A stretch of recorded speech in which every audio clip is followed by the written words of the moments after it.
Muy buenas, pues hoy tenemos nuestra última sesión de este seminario sobre la historia social de las lenguas de la península ibérica y para despedir esta serie de entrevistas pues tenemos a una invitada de lujo. Tenemos a Inés Fernández Ordóñez, que es catedrática en la Universidad Autónoma y es también una de las pocas catedráticas de la Real Academia Española. Y vamos a tener hoy una charla muy interesante sobre aspectos de la historia del castellano, sobre la RAE y lo que vaya surgiendo. Inés Fernández Ordóñez, muchas gracias por aceptar la invitación. Nada, gracias a ti, Mario, por la oportunidad de tener esta entrevista. Uy, seguro que aprendemos mucho. Vamos con ello ya. Te quería preguntar sobre un aspecto que tratas mucho en tu discurso de entrada en la RAE, que es esas divisiones que hay dentro del castellano, del español, la que conoce todo el mundo, el norte y sur, pero también otra de la que últimamente se habla cada vez más, gracias al trabajo de mucha gente como tú, que es esa división este y oeste, ¿no? Entonces te quería pedir que nos comentases un poco sobre la naturaleza y sobre el origen de esas divisiones. Probablemente esas divisiones tienen origen en el proceso de conquista, pero sobre todo en el proceso de repoblación del centro y el sur peninsular, de forma que los habitantes de los territorios del norte se fueron extendiendo paulatinamente hacia el sur según se iba conquistando la tierra y con ellos trasladaron su forma de hablar.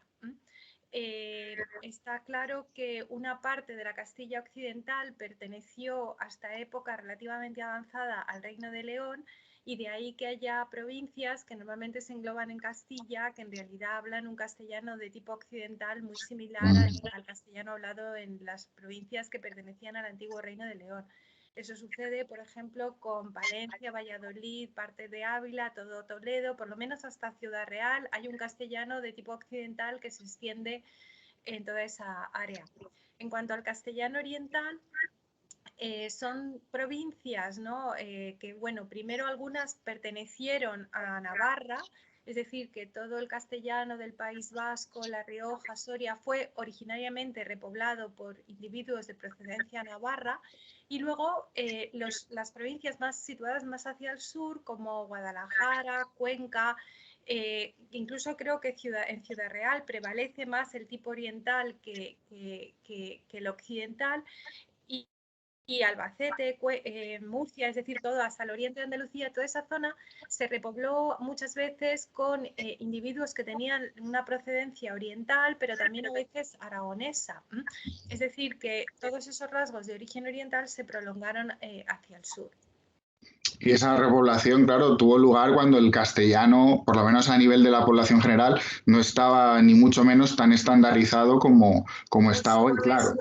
Y también hay que tener en cuenta que ese movimiento norte-sur, quizá no esa distribución norte-sur de rasgos lingüísticos quizá no solo se deba al momento primero de implantación de la lengua en esos territorios, sino que quizá también se deba al tráfico comercial y ganadero a lo largo de los siglos, porque muchas de las palabras que vemos con esa distribución geográfica a veces son palabras que tienen su origen o las podemos documentar en época tardía, ya en el siglo XVI, XVII, lo cual parece indicar que esa distribución que divide Castilla en dos partes, este y oeste, no solo tiene una justificación medieval, sino que también hay un área creada que se mantiene a lo largo de los siglos por otras razones, probablemente vías de comunicación, tráfico ganadero, etcétera. Muy interesante. Y tú te fijas a la hora de hacer estas distinciones, te fijas sobre todo en el léxico, pero no solo. ¿Hay alguna manera de cuantificar si una variedad es más occidental, más oriental, o es una cuestión más de sensación viendo todos los datos? Bueno, esta es una pregunta que de momento creo que no tiene respuesta, ¿no? Por ejemplo, la dialectometría ha intentado cuantificar en qué medida se parece más o no un dialecto a otro, pero todo depende de qué rasgos consideremos, es decir, cuáles son los que más peso damos en el modelo de comparación. Entonces, ¿qué es lo que más contribuye a la diferencia lingüística? Los rasgos fonéticos, los morfosintácticos, los léxicos. Es muy variable, todo depende de qué peso les demos en un modelo matemático de la comparación. Por ejemplo, la dialectolometría pues considera igual una pequeña diferencia fonética, una diferencia morfológica o una diferencia léxica y va sumando, cada diferencia las va sumando, ¿no?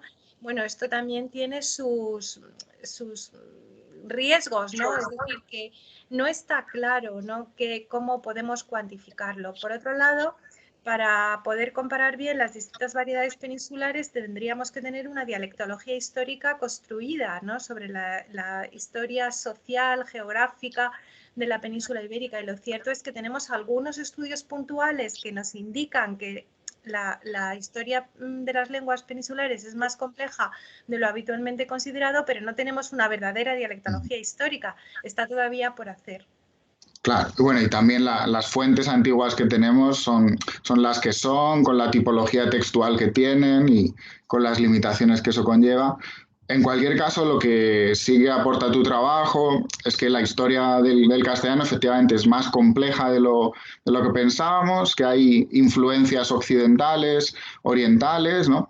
Que a veces tendemos a proyectar el presente y pensamos, cuando vemos coincidencias lingüísticas entre el navarro, el aragonés o el asturiano y el castellano, pensamos que esas variedades están castellanizadas, ¿verdad? Y tú dices que muchas veces no es eso, simplemente es un origen común y a veces es también que esas variedades han influido en el castellano y de hecho en tu discurso das muchos ejemplos de cómo esas variedades del occidente y del oriente han influido en el castellano. Y te quería pedir que nos comentases aquí algunos de esos ejemplos de influencia del navarro, del aragonés, del asturiano en el castellano.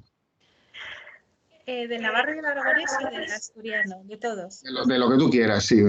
Pues hay algunos, si uno observa la historia de la lengua a lo largo de la Edad Media, por ejemplo, parece claro que la renuncia del castellano a tener apócope, a tener la pérdida de la vocal final, que era un rasgo muy arriesgado, muy arraigado en el castellano del siglo XIII, se debe a una confluencia con el leonés. El leonés, el astur leonés, no tenía apócope, solo la parte más oriental manifestaba un poco ese fenómeno. Según va avanzando la Edad Media, el castellano va olvidando la apócope y va reponiendo la vocal final que había perdido y que tenía muy intensa en el siglo XIII. Desde ese punto de vista, el castellano adoptó una solución lingüística que venía de Occidente. Otra de ellas es, por ejemplo, haber perdido el relativo qui. Qui en lugar de quién. Qui no existía apenas en astur-leonés, igual que no existe en gallego-portugués. Y en su lugar existía quién, ¿no? Poco a poco, según avanza la Edad Media, qui se va olvidando, ¿no? Y se va dejando de lado a favor de quién como relativo para referir a personas. En cambio, qui estaba muchísimo más arraigado en Navarra y en Aragón y todavía hoy en catalán. Es decir, que era un relativo claramente oriental que el castellano tenía con vitalidad en el siglo XIII, pero que poco a poco va arrinconando según pasa la Edad Media. Estas son, desde luego, evoluciones del castellano coincidentes con la zona más occidental. Evoluciones coincidentes con el área oriental, pues hay algunas, ¿no? Por ejemplo, una de las más notorias es la adopción de los pronombres nosotros y vosotros. Estos pronombres se habían ya lexicalizado en catalán como nosaltres, vosaltres en el siglo XIII. Se empiezan a lexicalizar en aragonés en el siglo XIV, ¿no? Y en el castellano en el siglo XV. Esta es una clara influencia oriental que se va difundiendo de este a oeste y que adopta el castellano, ¿no? Mientras que el aragonés, el astur-leonés y el gallego llegan a no adoptarla del todo, ¿no?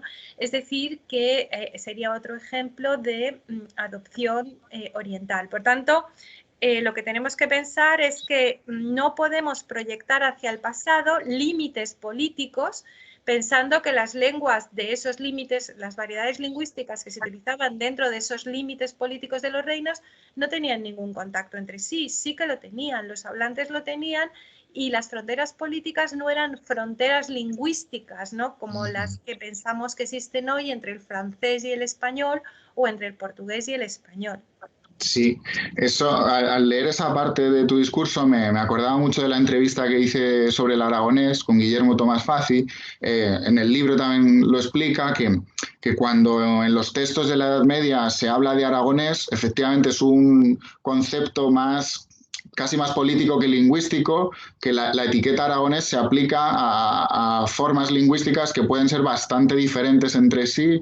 Y mencionaba las del Pirineo y las de Zaragoza o, por ejemplo, las de Teruel.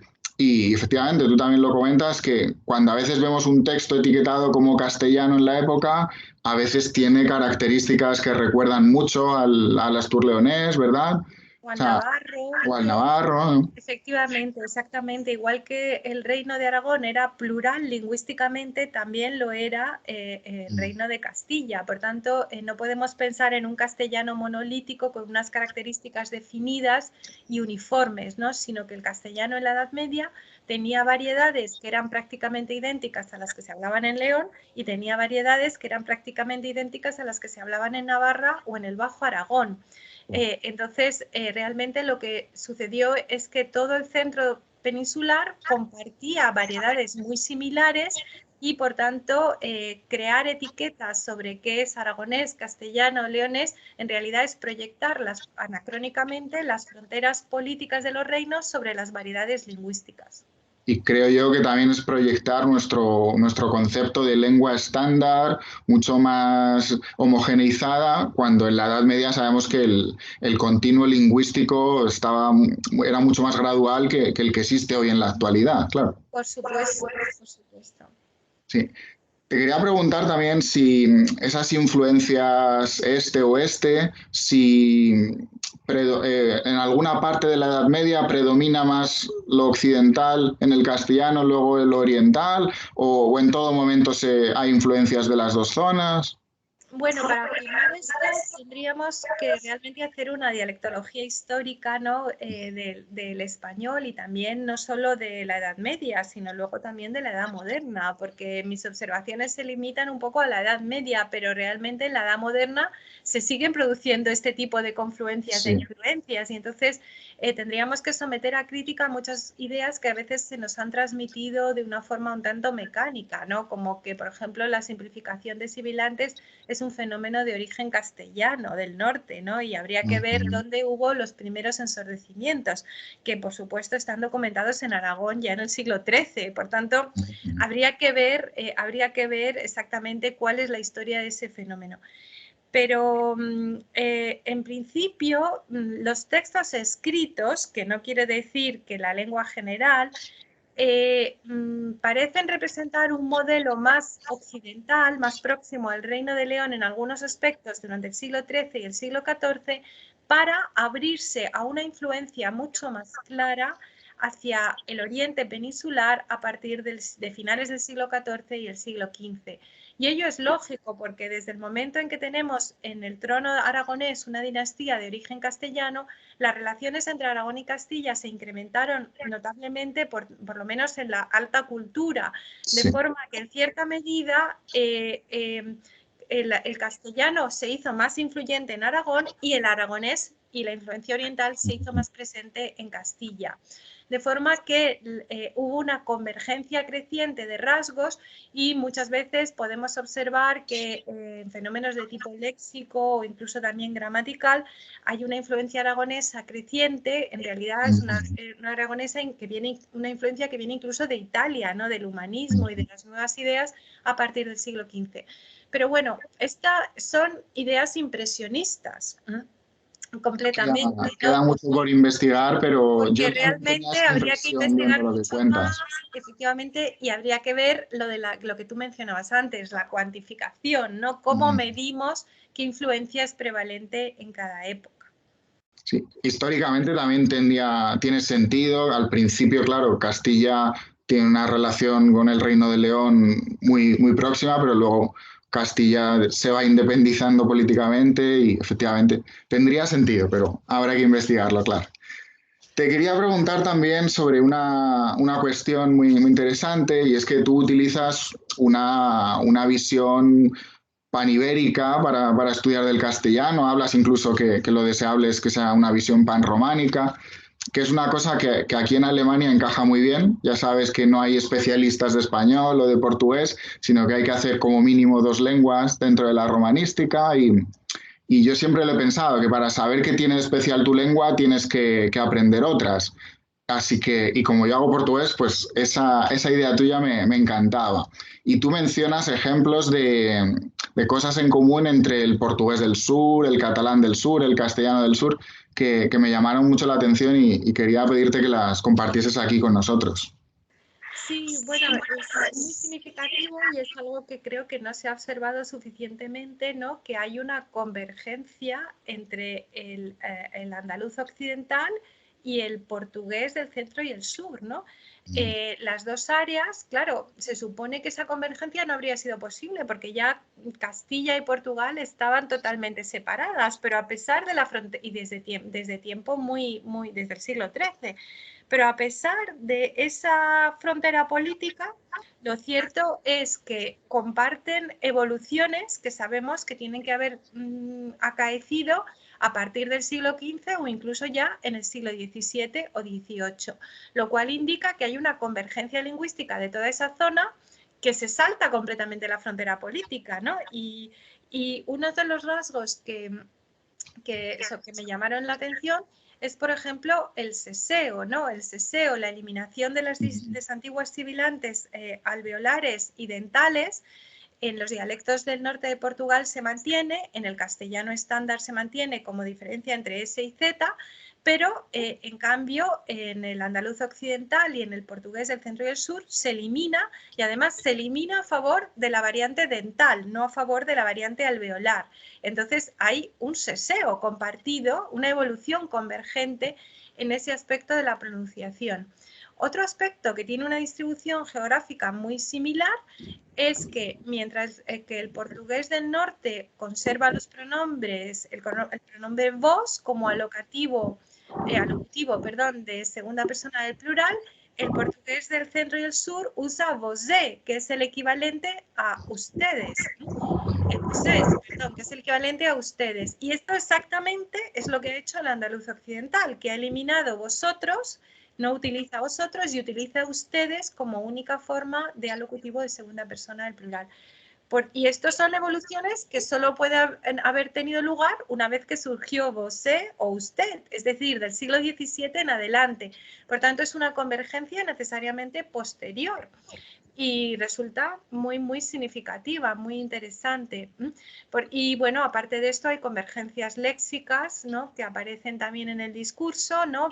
Palabras que se usan en el centro y sur de Portugal y en todo el sur de la península ibérica, en la zona andaluza, y que incluso a veces la zona de Castilla-La Mancha, Extremadura, y que muestran que ahí hay una continuidad, ¿no? Lingüística cuyos motivos, bueno, pues históricamente convendría explorar porque no tenemos una respuesta clara, ¿no? Con nuestra idea de que los reinos son autónomos y son naciones autónomas y tienen fronteras estancas, este tipo de convergencias no se acaban de entender.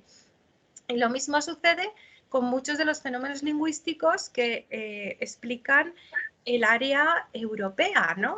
Por ejemplo, uno de los más notorios es los tiempos compuestos. Los tiempos compuestos son un fenómeno que existe en las lenguas europeas, una construcción que existe en las lenguas europeas, pero que no existe en la mayor parte de las lenguas del mundo. Y, sin embargo, las lenguas europeas, con independencia de que pertenezcan a la familia lingüística románica, germánica u otras, comparten los tiempos compuestos, ¿no? Y podemos incluso documentar su progresiva extensión, ¿no? De unas a otras lenguas. Y eran y Europa estaba dividida, igual que está hoy, históricamente estaba dividida en entidades lingüísticas autónomas, pero a pesar de eso, los tiempos compuestos se difundieron, ¿no? Lo cual indica, ¿no? Que las formas lingüísticas viajan y las fronteras políticas no son tan determinantes como a veces queremos pensar. y que había muchísima más movilidad de la que tendemos a pensar, ¿no? Pensamos que porque no Exacto. había trenes y aviones, ya cada uno se quedaba en su pueblo y nada más lejos de la realidad. Sí. Te quería preguntar también sobre Menéndez Pidal, que conoces muy bien su trabajo y claro, tú hablas muy, muy bien de él, valoras mucho el valor que tiene el trabajo en la época en que lo hizo, pero también cambias muchas ideas de cómo veía él la historia del castellano. Y si lo entendí bien, gran parte de ese cambio que tú haces respecto al pensamiento de Pidal se debe a que conoces muy bien los atlas lingüísticos ¿verdad? Y decías que él que no llegó a conocer ese trabajo, ¿verdad? Entonces, te quería preguntar cómo te influyó tu trabajo con estos atlas a la hora de cambiar tu perspectiva del castellano y si hubo alguna otra cosa también que te hiciese salir un poco de esa perspectiva castellanocéntrica del español, por así decirlo. Sí, bueno, Pidal, el pensamiento de Pidal es un poco dúplice, ¿no? Porque por un lado es un claro castellanocéntrico, es decir, que quiere defender la uniformidad, carácter revolucionario, avanzado de Castilla frente a otros territorios en la península ibérica, pero por otro lado, también en otras ocasiones dice que el español es el resultado del astur-leonés, el castellano y el aragonés. Es decir, que tiene ahí un pensamiento dúplice al respecto, ¿no? Desde luego, desde el punto de vista léxico, siempre asumió que el castellano tenía leonesismos y aragonesismos, etcétera, ¿no? En los demás aspectos, no.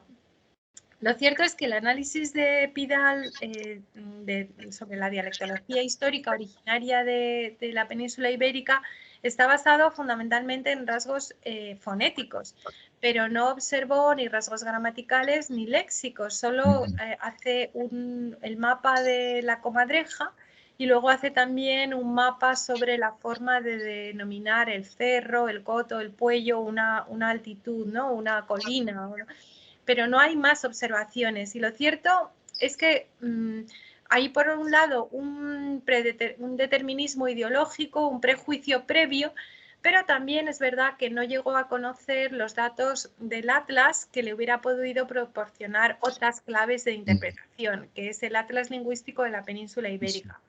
Este atlas fue diseñado por el propio Pidal y por su escuela, fue dirigido por Tomás Navarro Tomás y se estaba realizando las encuestas, de hecho estaban prácticamente terminadas justo cuando estalla la guerra civil. Y luego el atlas tiene una historia muy desgraciada porque los materiales se conservan pero nunca se llega a publicar, solo se publica un tomo de fonética, ¿no? Actualmente han reaparecido los cuadernos desde el año 2000 y hay un proyecto desde el año 2007 de editarlos digitalmente, ¿no? Y poco a poco se van a ir conociendo estos materiales. Yo tuve la suerte de hacerme con una copia, una fotocopia de estos materiales. Y bueno, a partir de las observaciones parciales que se hacían en los atlas lingüísticos regionales y observando también un poco los cuadernos, presenté una serie de casos en que el léxico no obedecía, digamos, al patrón de castellanocentrismo, de la cuña castellana de Pidal. Creo que una vez que se publique el ALPI va a haber muchísimos trabajos que nos van a ayudar a entender la dinámica dialectal de la península ibérica, porque una vez que podamos datar exactamente las palabras y las estructuras, es decir, combinar la geografía actual con la información histórica que tenemos, se nos van a plantear cosas interesantes y complejas, ¿no? Aunque no lo he publicado, pero por ejemplo creo que a partir de una determinada época, creo que a partir del siglo XVII, XVIII, XIX, hay un área central. Es decir, la zona de Madrid-Toledo difunde innovaciones lingüísticas a su alrededor, pero de forma que el norte y el sur se quedan desconectados, ¿no? Y hay cosas curiosas que tenemos que estudiar, pero cuya dinámica, estos movimientos lingüísticos y probablemente también humanos, no los podremos estudiar hasta que tengamos todos los datos que el ALPI nos proporcionará, ¿no? serán datos muy curiosos que, bueno, se van a analizar con los conocimientos de la lingüística que tenemos hoy en día, pero que son datos de hace muchas décadas, que son datos anteriores a esa gran migración del campo a las ciudades, y son datos que en muchos casos han desaparecido. Ya los hablantes utilizan formas más estándares en muchos casos, ¿no? Y va a ser muy curioso analizar todo eso. Sí, en gran medida, es decir, ha tenido lugar una estandarización del habla general, desde luego, primero por la difusión de la escolarización obligatoria. Hay que tener en cuenta que la España que encuesta el ALPI, la España rural que encuesta el ALPI, es una España en la que la mayor parte de los individuos encuestados eran analfabetos, ¿no? Cuando estalla la guerra civil, más de la mitad de la población española no sabía leer y escribir, ¿no? Y eso indudablemente ha influido y desde luego la escolarización, los medios de comunicación han producido para muchos aspectos una desdialectalización. Este es un fenómeno también el que tenemos mucho que investigar porque los fenómenos siguen ahí, lo que pasa es que siguen en convivencia con las formas estándar, ¿no? Mientras que antes podemos pensar que era una forma más generalizada y que solo a lo mejor ciertos grupos sociales en el entorno rural hablaban una lengua más parecida a la lengua estándar, ahora quizá esto se ha difundido más, pero la convivencia sigue. Es decir, que si hacemos estudios, por ejemplo, basados en el corpus que yo he ido compilando, ¿no? En colaboración con mucha gente a lo largo de los últimos 30 años, pues es decir, las áreas lingüísticas del ALPI se mantienen en el COSER, ¿no? En el Corpus Oral y Sonoro del Español Rural. Lo que pasa es que nuestro análisis actual es más complejo porque no es una forma exclusiva, sino normalmente es una forma en convivencia con la solución estándar. Sí, sí. Mencionabas antes también eso, como algunas innovaciones partían de Madrid, Toledo y separaban el centro y el sur y el norte, perdón, del castellano. Y te quería preguntar también sobre esas diferencias norte-sur, porque también cambias un poco la perspectiva. Normalmente, así con brocha gorda, se asume que el castellano del norte se ha mantenido fiel y que el andaluz, el castellano meridional, que se ha apartado y ha evolucionado más, ¿no? Pero mencionas ejemplos en los que no, que también a veces las diferencias se deben a que el castellano del norte ha evolucionado y el del sur no, o que en el sur ha habido nivelación dialectal, etcétera, ¿verdad? Exactamente, sí, sí, eso es así, es decir, bueno, lo que conocemos como innovaciones lingüísticas del sur realmente se tuvieron que desarrollar ya en una época posmedieval, ¿no? O a finales de la Edad Media o posteriormente. Las innovaciones lingüísticas, pero también a veces sucede lo que tú dices, ¿no? Que el sur ha nivelado una solución lingüística, ha convergido con el área portuguesa, contiene o mantiene soluciones más antiguas, ¿no? Que las que tenemos en el norte. Un caso claro, por ejemplo, es pues, la utilización de becerro para el ternero, ¿no? El hijo de la vaca, mientras que el norte prefiere ternero o ternera. En la zona sur se utiliza becerro, que es la solución medieval. Es decir, que no siempre el innovador ha sido el territorio del norte, sino que a veces ha sido el territorio...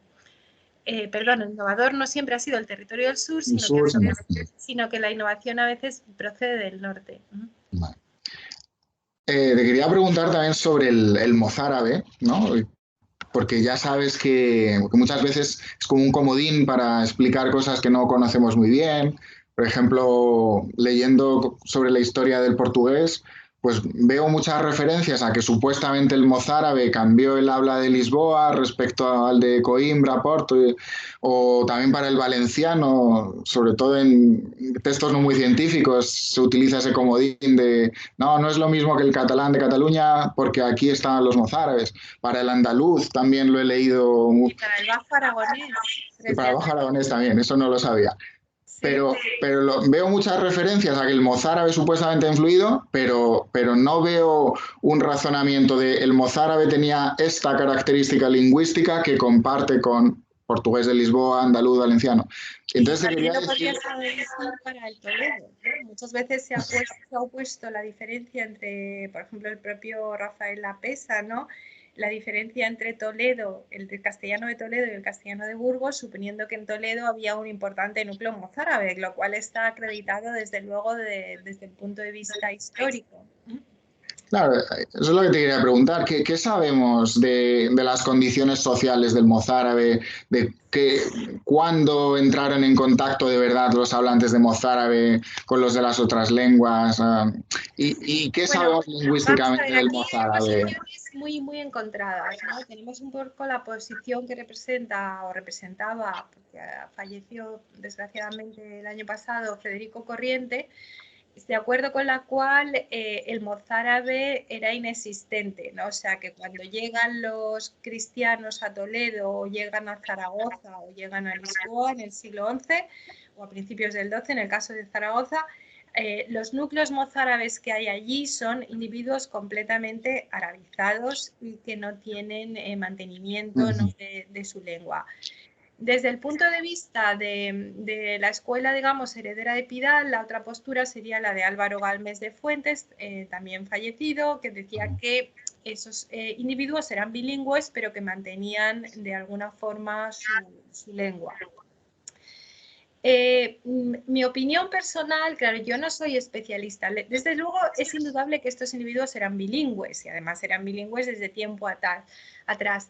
¿Por qué pienso en mi caso personal, ¿no? Por ejemplo, la posición de Corriente es la que, por ejemplo, sostiene Pedro Sánchez Prieto Borja o otros muchos autores? Yo me inclino a pensar que a finales del 11, principios del 12, sí había un cierto mantenimiento del mozárabe. ¿Por qué pienso que podía existir esa y que ese uso podía tener, podía haber un cierto uso social? ¿Por qué lo pienso? Pues lo pienso porque comparo la situación de los mozárabes en Al-Ándalus con la situación del judío español en el Imperio Otomano, ¿no? En el Imperio Turco. Nadie podría esperar, ¿no?, que el judío español se hubiera mantenido desde 1492 hasta el siglo XX. Y sin embargo, eso sucedió en el Imperio Turco. Y eso sucedió porque había unas condiciones especiales, ¿no?, en la cual esos individuos vivían en sus propios barrios, en sus propios guetos, con una autonomía pues completamente organizativa, educativa, social, etc. Indudablemente los judíos hombres, varones, eran bilingües y se relacionaban con su entorno, pero dentro de esos barrios el judío español seguía siendo una lengua de transmisión comunitaria. Bien, me inclino a pensar que en Al-Ándalus habría unas situaciones sociales muy parecidas, ¿no? Los judíos tendrían su barrio, los mozárabes tenían su barrio y esa lengua podría tener una cierta transmisión comunitaria, puesto que siempre que pagaran sus impuestos al califa o al rey de taifas correspondientes se les permitiría cierta autonomía de vida, ¿no? Ahora bien, aunque la lengua tuviera esa función comunitaria, esas comunidades estaban muy mermadas, muy reducidas y por tanto no podían influir o difícilmente podrían influir en el destino, ¿no?, de la lengua general.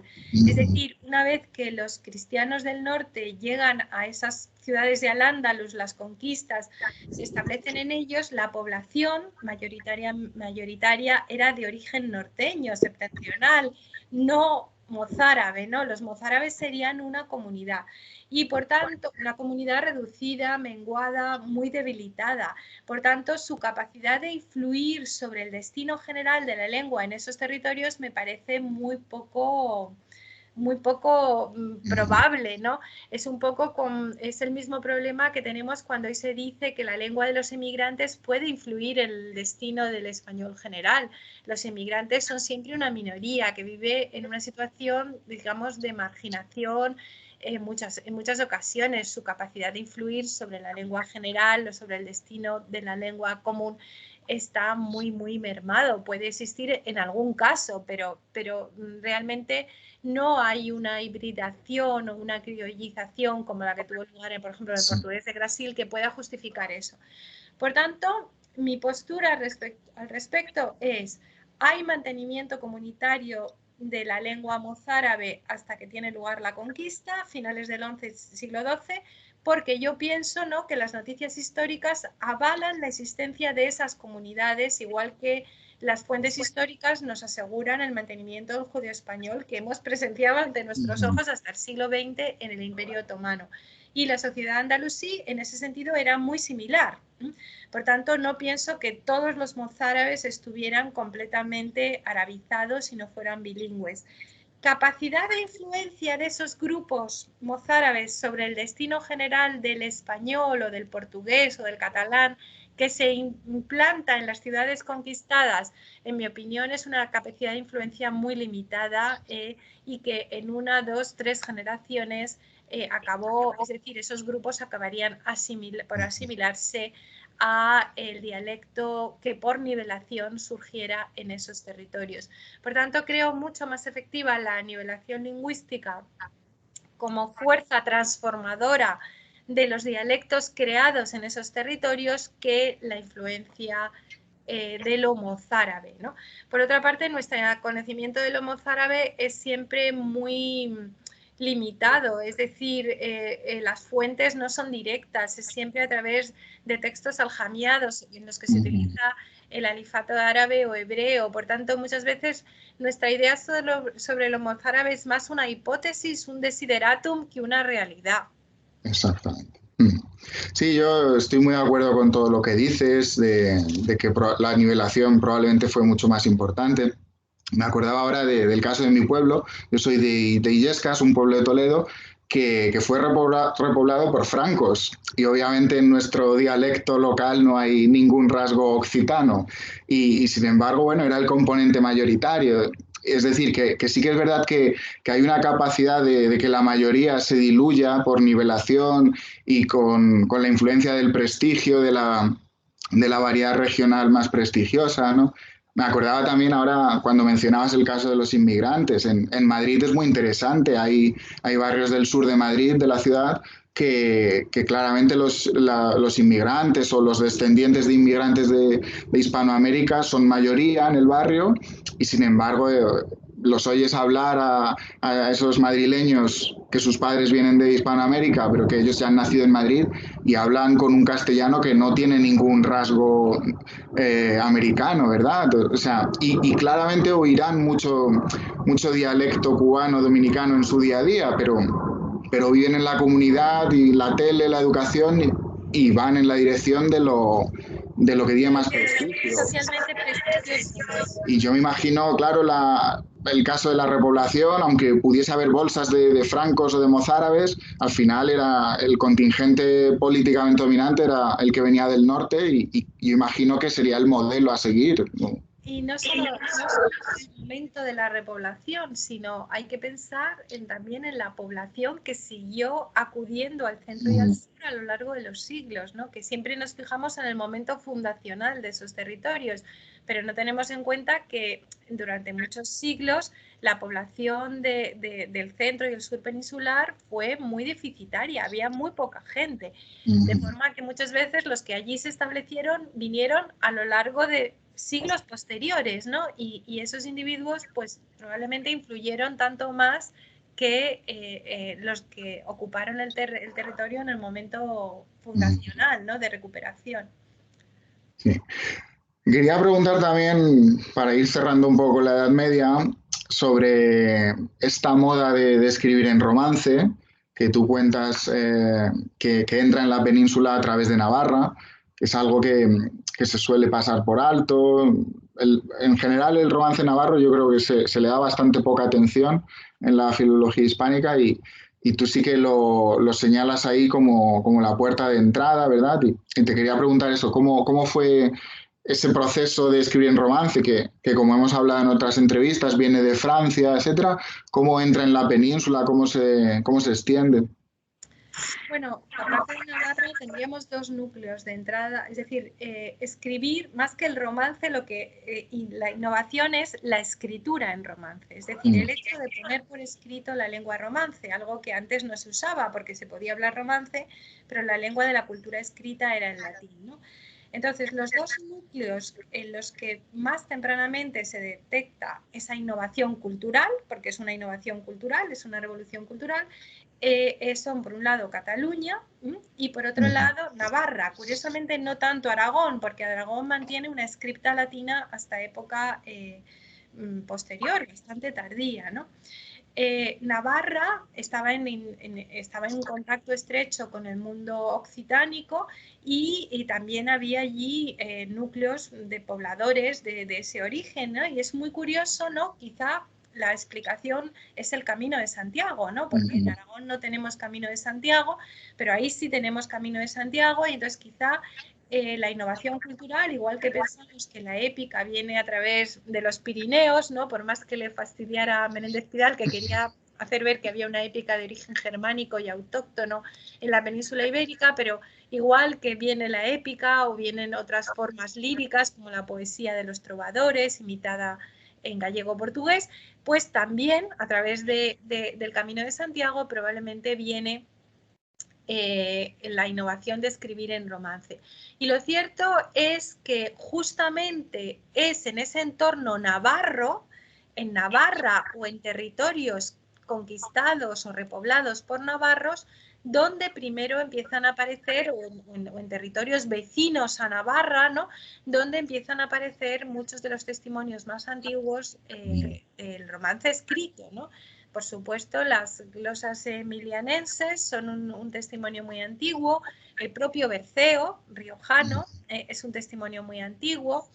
El poema del Cid, todo parece indicar que está compuesto, si no es en el Burgos, en el castellano oriental, es en la zona soriana de impronta navarra. Es decir, que tenemos ahí una serie de datos que nos apuntan a que la innovación de escribir romance empezó muy tempranamente en ese territorio. Y sí, yo lo que he destacado es algo que se suele pasar por alto, y es que fue la Cancillería navarra la que adopta el castellano antes que la Cancillería de Castilla. Por lo menos lo generaliza antes, ¿no? También es verdad que luego, al depender Navarra de los reyes franceses, se produce una involución y vuelven al latín. Pero fueron los reyes navarros, ¿no?, de principios del 13 los que primero escriben en romance, y en romance estaba escrito el Liber Regum, unos anales que favorecían a esa monarquía navarra, y en navarro estaba escrito el Fuero General de Navarra, que probablemente fue compuesto hacia 1234, ¿no? Es decir, que antes que los reyes castellanos decidan traducir el Fuero Juzgo, antes de que los reyes castellanos decidan generalizar el romance como lengua de la Cancillería en la época de Alfonso el Sabio, los reyes navarros ya lo habían hecho. No mucho antes, pero sí un poco antes. Por tanto, esto nos indica, ¿no?, que esta novedad cultural tuvo ese origen. Y desde Navarra a Castilla se fue difundiendo a León y finalmente a Galicia y Portugal. Es decir, que vemos que la innovación cultural se va difundiendo, ¿no?, como una ola, ¿no?, en ese sentido de este a oeste. Y esa innovación cultural acaba teniendo consecuencias también metalingüísticas, o eso es lo que se asume, que el hecho de escribir en romance, esa escritura más fonética y no etimológica, como era escribir en latín clásico y hablar otra cosa, que acaba teniendo efectos en la conciencia lingüística de los hablantes. Paralelamente, las entidades políticas van tomando más forma, y eso hace que surja el concepto de navarro, de aragonés, de castellano, ¿verdad? Entonces te quería pedir simplemente que nos contases un poco cómo te imaginas tú ese proceso del que en realidad sabemos bastante poco, creo yo, de la transición metalingüística del latín al romance, del romance a las lenguas ya individuales. Bueno, desde luego, lo primero sería la variación latín-romance, ¿no? Latín-romance. Y esta es la variación primera. En principio, a lo mejor el romance se consideraba como una variedad coloquial, porque los testimonios que tenemos cuando solo se escribe en latín es vulgo dicitur, es decir, utilizan una alusión a, como nosotros decimos, como se dice coloquialmente, ¿no? Pues es un poco esa idea, ¿no? Es una modalidad, no hay claramente una conciencia lingüística. La conciencia lingüística realmente surge cuando se decide escribir, ¿no? En todos los procesos de estandarización de las lenguas, el primer paso, el fundamental, es poner por escrito la variedad que va a ser objeto de estandarización. Es decir, que poner por escrito el romance es el paso sine qua non, no hay esa estandarización. De ahí que uno de los problemas más acuciantes que tengan las lenguas cuando ven discutida su carácter de lengua estándar es la unidad de la ortografía. Es decir, por eso cuando los andaluces o los americanos quieren escribir como hablan, se produce un drama, o cuando en Francia se quiere reformar la ortografía para escribir como se habla, se produce un drama. Es decir, la ortografía, en el momento en que se escribe de una manera como se habla y se discute la forma tradicional, empieza a crear una nueva conciencia lingüística, y ahí es el paso fundamental para estandarizar. Por tanto, la conciencia lingüística empezó necesariamente a surgir en el momento en que el romance se puso por escrito. ¿Era una conciencia lingüística diferenciada? Bueno, realmente dentro de las lenguas peninsulares es Alfonso el Sabio y la denominación geográfica castellano algo que se adelanta realmente en varios siglos. O sea, hay que pensar que realmente lo habitual es hablar de romance, y cuando se habla de la lengua hablada, con la salvedad de Alfonso X, durante el siglo XIII y XIV lo normal es decir lengua romance. Hay que esperar hasta el siglo XV para encontrar castellano o incluso lengua española, es decir, que es Alfonso el Sabio el que crea una adscripción geográfica para el romance en algunos de sus textos. Y desde ese punto de vista, pues demuestra una gran visión política, ¿no? Es decir, que demuestra una visión muy semejante a la de los estandarizadores posteriores. Las otras lenguas reciben una conciencia lingüística posterior, ¿no? El catalán, si no recuerdo mal, aparece ya aludido, lengua catalana, finales del XIII. El aragonés y el navarro, si no recuerdo mal, siglo... bueno, el navarro no sé si hay una alusión anterior, pero me parece que son del siglo XIV, ¿no? Es decir, que son un poco posteriores. Y lo más significativo, y el portugués y el gallego igual. Es decir, había conciencia de que eso era romance y no era latín, pero no hay una conciencia geográfica asociada a un territorio, ¿no? Y desde ese punto de vista, Castilla sí que es pionera, se adelanta con mucho a los demás territorios peninsulares, y ello se debe enteramente a Alfonso el Sabio, porque una vez que él usa castellano, tenemos que esperar hasta el siglo XV para volver a encontrar no la alusión a la lengua hablada como castellano y no como romance. Un territorio claramente que no tiene conciencia lingüística, que hoy se la concedemos, ¿no? Porque Menéndez Pidal hablaba del Astur leonés medieval, del leonés medieval, pero que en ese territorio no hay ninguna evidencia metalingüística sobre su variedad como algo autónomo, es el Astur leonés. Es decir, tenemos que esperar, o el asturiano, tenemos que esperar al siglo XVII para encontrar una alusión metalingüística a la variedad como diferencial respecto. Es decir, que todo parece indicar que en la Edad Media y en la primera Edad Moderna no existía una conciencia diferencial sobre el Astur leonés o el asturiano, sino que se consideraban variedades englobables en el gallego o en el castellano. Sí, sobre ese último asunto que mencionas, aprovecho para recordar que el profesor Xulio Viejo habló de ello en la entrevista sobre el asturiano, y había una pregunta específicamente sobre eso, que tiene una respuesta muy interesante, claro. Te quería preguntar también... Me gustaría saber cuál es la opinión del profesor Xulio Viejo. No, pues contaba, sí, que efectivamente que durante la Edad Media no hay esas referencias al asturiano metalingüísticas. Creo que recordar que él decía en el siglo XVI que ya eran las primeras, y lo ligaba, si no recuerdo mal, con la castellanización ya creciente, que era una manera de contraponer, cuando entra en contacto con una variedad del castellano estandarizada, digamos que los hablantes no tienen más remedio que percibir las diferencias, algo así decir.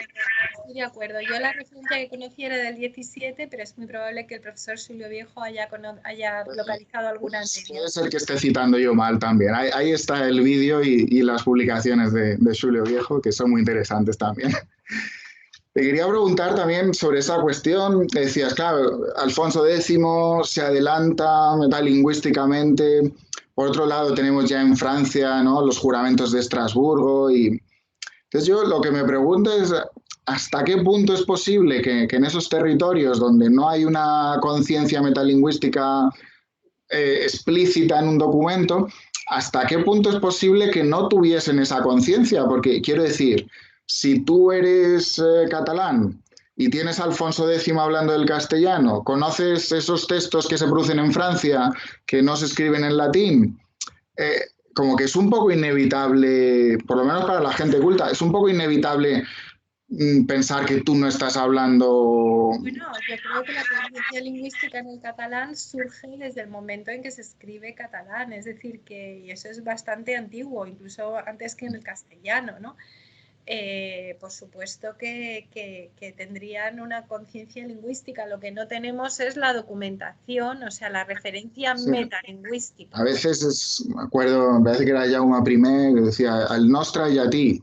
Sí, claro, exacto. Es decir, ellos tienen una conciencia de que es un latín diferente, ¿no? Pero digamos que lo que es pionero Alfonso X es en utilizar el gentilicio territorial, castellano derivado de Castilla, igual que catalán derivado de Cataluña, o aragonés derivado de Aragón, o el navarro derivado de Navarra, ¿entiendes? Eso es decir, que tenían una conciencia lingüística de que eso era diferente, sí, vale. ¿Hasta qué punto tenían conciencia de que eran variedades distintas, ¿no? Autónomas, ¿no? Eso es la gran pregunta, claro. Una gran pregunta, ¿no?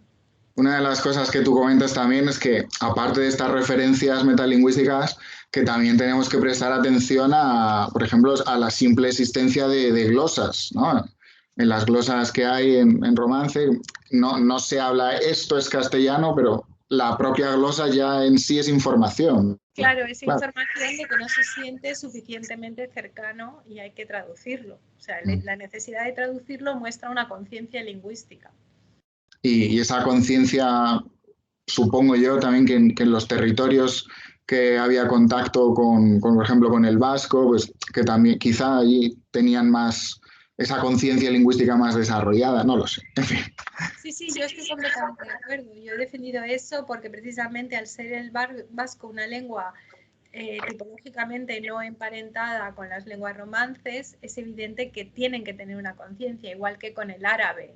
Pues te obliga a escribir eso, nombres árabes, nombres en vasco, no tienes una escritura etimológica de referencia para esa toponimia, esa antroponimia, y tienes que escribir fonéticamente, y eso te hace pensar que lo que tú hablas no es latín o que es diferente, claro. Así es. Muy bien. Vamos a cambiar ahora de temática, vamos a hablar un poquito de la RAE, si te parece, ¿sí? Y te quería preguntar, primero, ¿por qué triunfa tanto la RAE en España? Porque, por ejemplo, en Portugal vemos que la Academia de las Ciencias no tiene ni de lejos el peso y el prestigio que ha tenido la RAE. ¿Qué condiciones históricas aparecen cuando nace la RAE para que enseguida triunfe de esa manera? Pues es curioso, ¿verdad? Porque es verdad que ni la Academia de la Crusca tiene ese prestigio, ni la Academia Portuguesa tampoco, ¿no? Yo creo que fue determinante la protección que recibió de la corona. Es decir, un año después de fundarse la Real Academia Española, en 1713, recibe la protección de la corona. Y la corona, los Borbones, le proporcionan una parte de las rentas del tabaco, es decir, de los impuestos del tabaco. Una pequeña parte iba a, digamos, financiar las actividades de la Real Academia Española.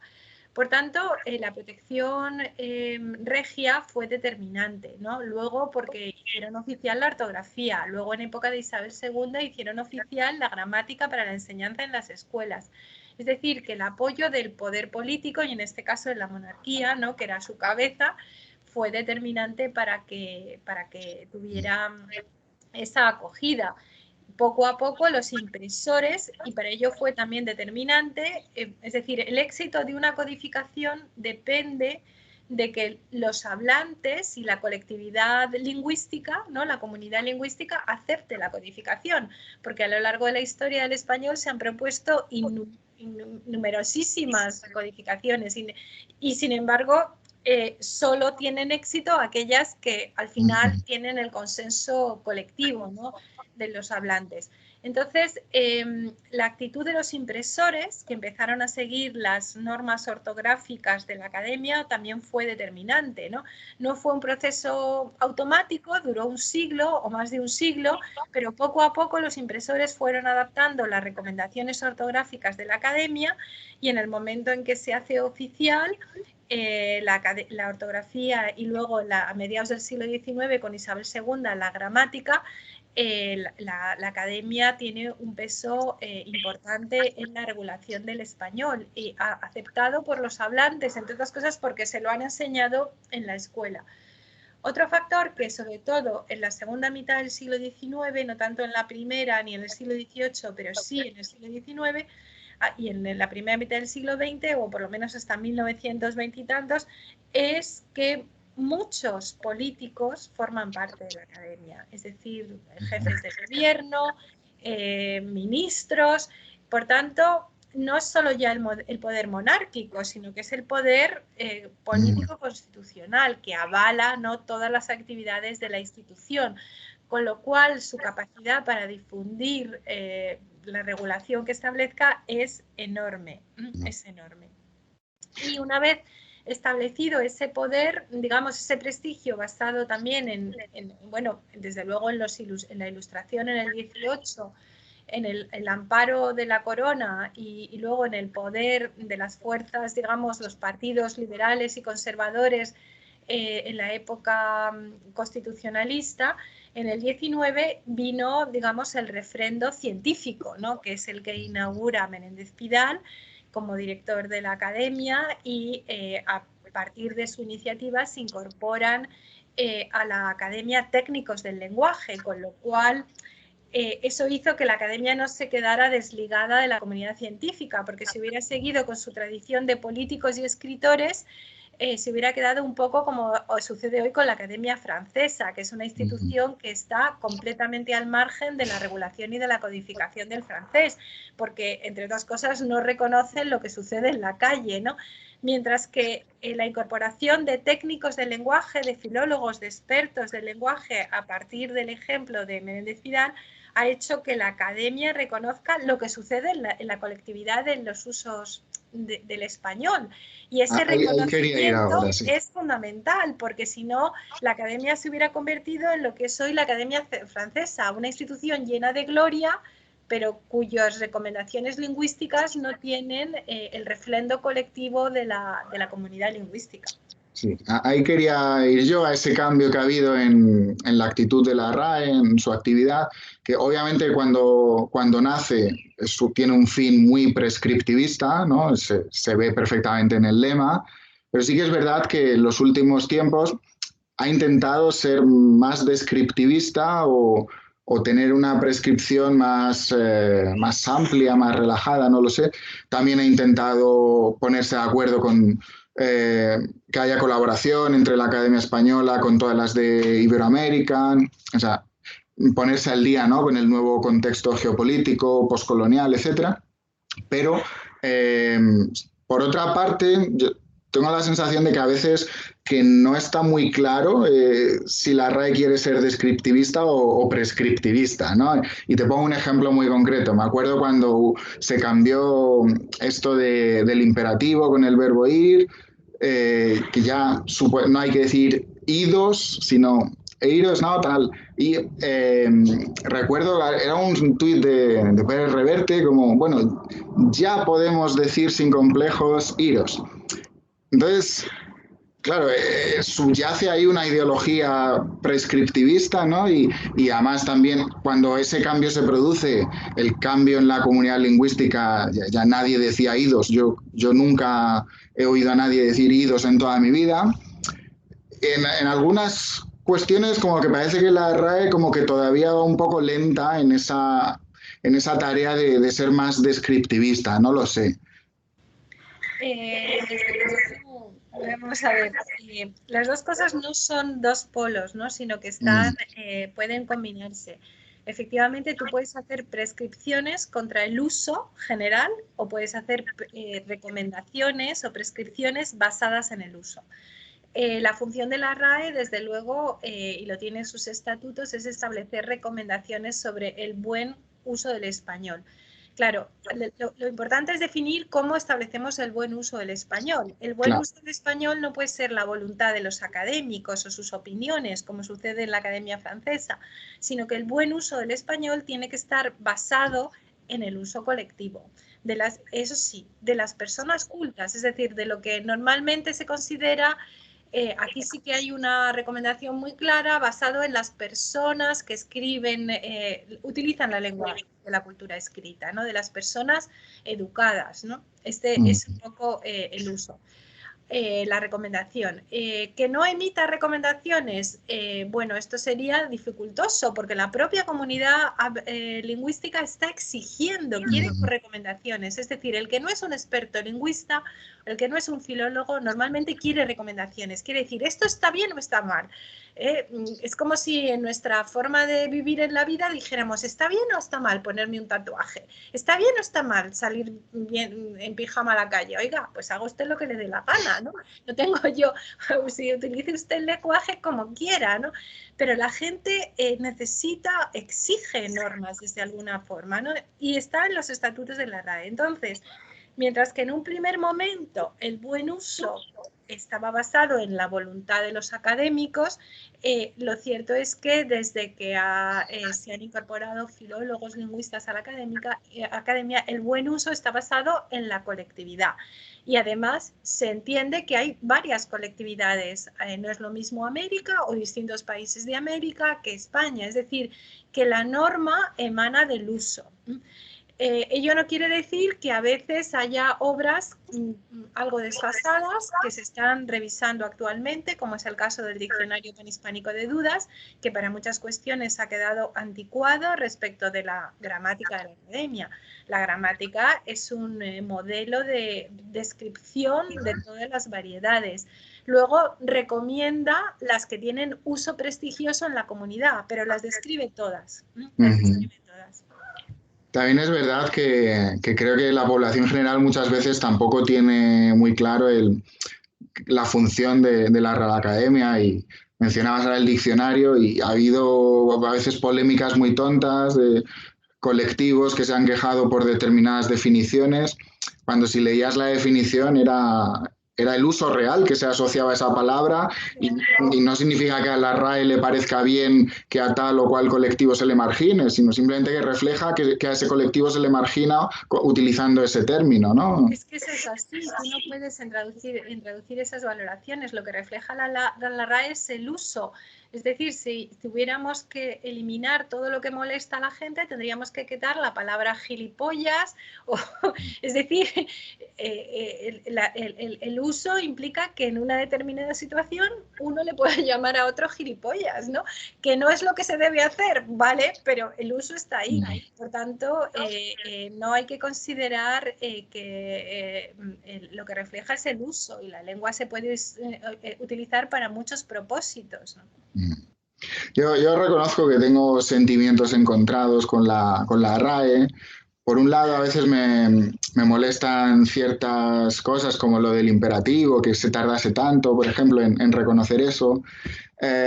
O el diccionario. Yo, claro, como sabes, ahora vivo en Alemania y muchas veces mis alumnos que no son nativos, pues miran la definición de una palabra en el diccionario de la RAE y a veces no es lo más útil para ellos porque tiene una palabra polisémica y los 5 primeros significados no son el significado que se usa normalmente, ¿verdad? Y sí me gustaría... Pero hay que tener en cuenta que mientras no tengamos el diccionario histórico, el diccionario de la academia en realidad está funcionando de alguna forma como diccionario histórico, es decir, diccionario que te permite leer clásicos medievales o muchas veces clásicos del siglo de oro. Entonces aparecen como primeras acepciones formas que hoy no son las más usuales, pero que muchas veces tienen la marca poco usado, desusado, Es decir, que quieren... Es decir, el diccionario no es un diccionario de uso del español actual, como el manual Claro, de y yo no eso tenemos que eso pedirle lo que no sí. es. Es un diccionario que está pensado para poder leer los textos de los clásicos y por tanto recoge acepciones que ya estaban en autoridades, pero que a veces están en la lengua medieval. Si uno mira castigar, pues te aparecerá castigar con la acepción de dar consejo, y no con la acepción de castigar a alguien, que es la que utilizamos. Claro.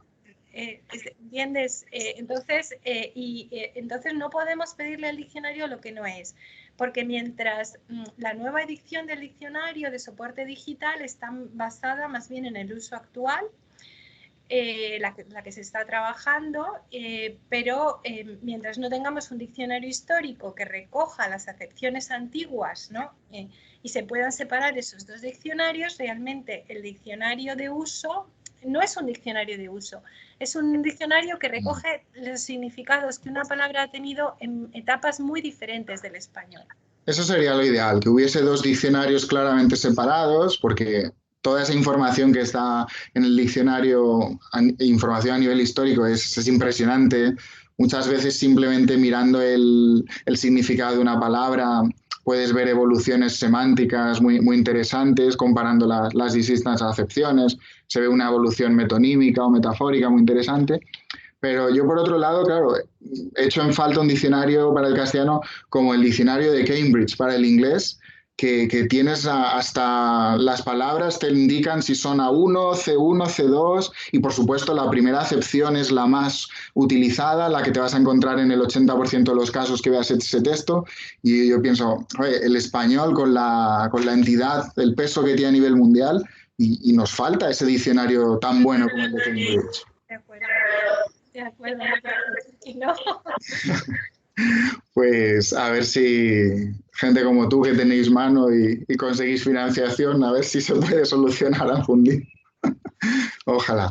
Bueno, te quería preguntar también sobre el futuro de la RAE, porque, claro, ahora cada vez hay más colaboración con las academias de otros países hispanohablantes y precisamente se le puede hacer mucha crítica a la RAE, pero precisamente el punto fuerte sería ese, que contribuye a la unidad de la lengua, cosa que no, por ejemplo, en el caso del portugués, bueno, el portugués brasileño y el europeo, todos lo dicen, que está en proceso de separación lingüística, y para el español nadie habla, ¿no? Que el argentino, que el mexicano, que se estén independizando.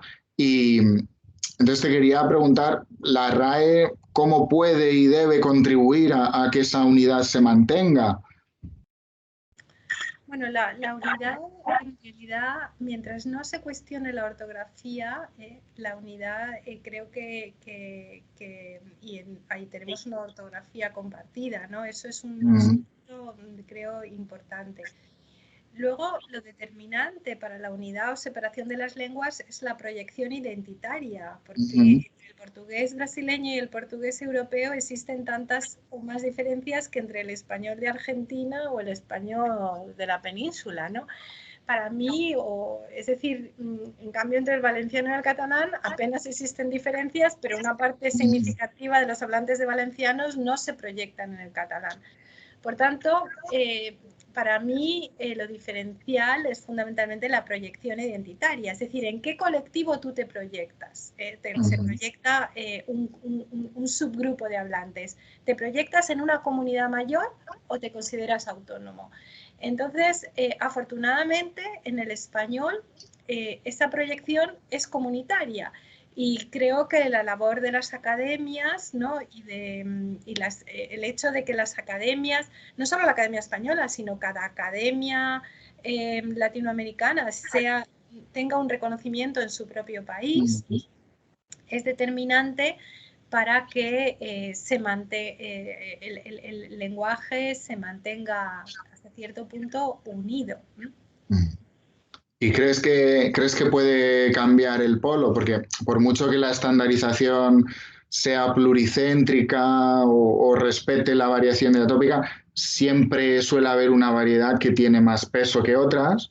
En el caso del español, claro, la variedad diatópica de Castilla ha tenido más peso histórico en la formación del estándar, pero claro, las cosas están cambiando mucho. Hay países que tienen, como México, que tienen muchos más hablantes de castellano que nosotros. Está la cuestión de esa coiné que se produce en medios de comunicación de Estados Unidos, que son para latinos, ¿no? Y de origen mexicano, Creo boricua. que esa variedad es la que más proyección tendrá probablemente, ¿no? Y porque tenemos que pensar que esa variedad depende del número de hablantes, ¿no? Y estos países tienen muchos hablantes y un potencial de desarrollo económico y por tanto de poder político también importante. Es muy difícil establecer predicciones sobre el futuro, ¿no? Imposible, Yo pero no podría saber qué va a suceder. Creo que la unidad no está cuestionada mientras haya una proyección identitaria común. En el momento en que esa proyección identitaria experimente una ruptura por razones sociales, entonces ahí sí que puede afectar. muy bien. Pues hasta aquí vamos a continuar con la entrevista. Ha sido muy interesante, he aprendido muchísimo.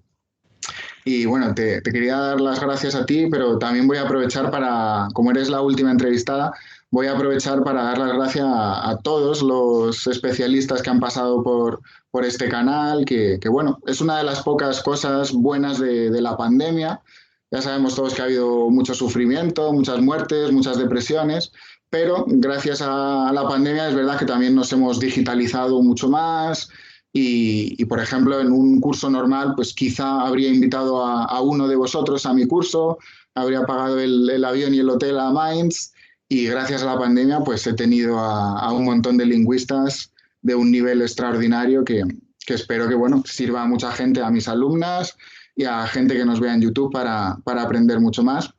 Así que les doy las gracias a todos ellos y a ti especialmente, que has sido la última invitada de lujo y me lo he pasado muy bien contigo. Muchas gracias. Muchas gracias a ti. Un placer. Hasta pronto. Hasta pronto.